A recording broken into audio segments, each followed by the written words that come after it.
بسم اللہ الرحمن الرحیم۔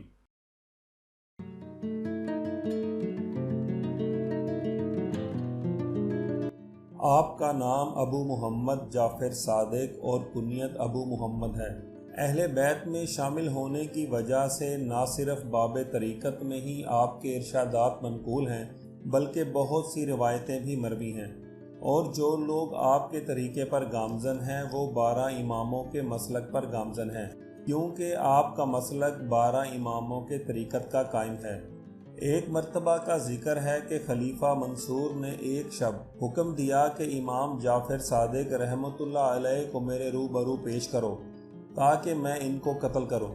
وزیر نے عرض کیا کہ جو شخص دنیا کو خیر بات کہہ کر گوشہ نشین ہو گیا ہو اس کو قتل کرنا قرین مصلحت نہیں، لیکن خلیفہ نے غضبناک ہو کر کہا کہ میرے حکم کی تعمیل تمہارے لیے لازم ہے۔ چنانچہ وزیر امام نے جعفر صادق رحمۃ اللہ علیہ کو لینے چلا گیا تو منصور نے غلاموں سے کہا کہ جب میں اپنے سر سے تاج اتاروں تو فی الفور تم امام جعفر صادق رحمۃ اللہ علیہ کو قتل کر دینا۔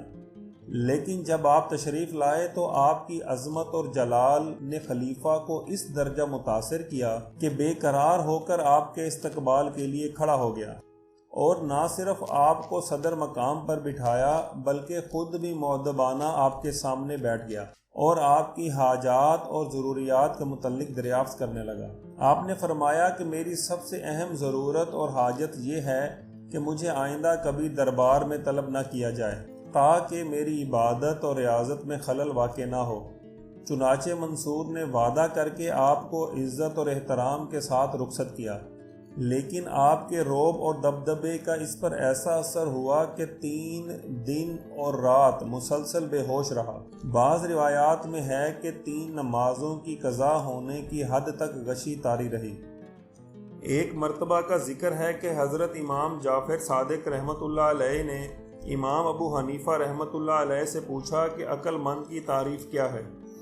انہوں نے جواب دیا کہ جو اچھائی اور برائی میں تمیز کر سکے۔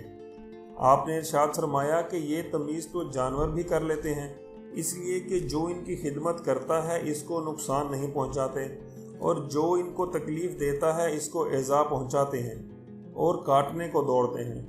یہ سن کر امام اعظم ابو حنیفہ رحمۃ اللہ علیہ نے پوچھا کہ پھر آپ عقل مند کس کو شمار کرتے ہیں؟ حضرت امام جعفر صادق رحمۃ اللہ علیہ نے جواب دیا کہ عقل مند وہ ہے جو 2 بھلائیوں میں سے بہتر بھلائی کو اختیار کرے اور 2 برائیوں میں سے مصلحتاً کم برائی پر عمل کرے۔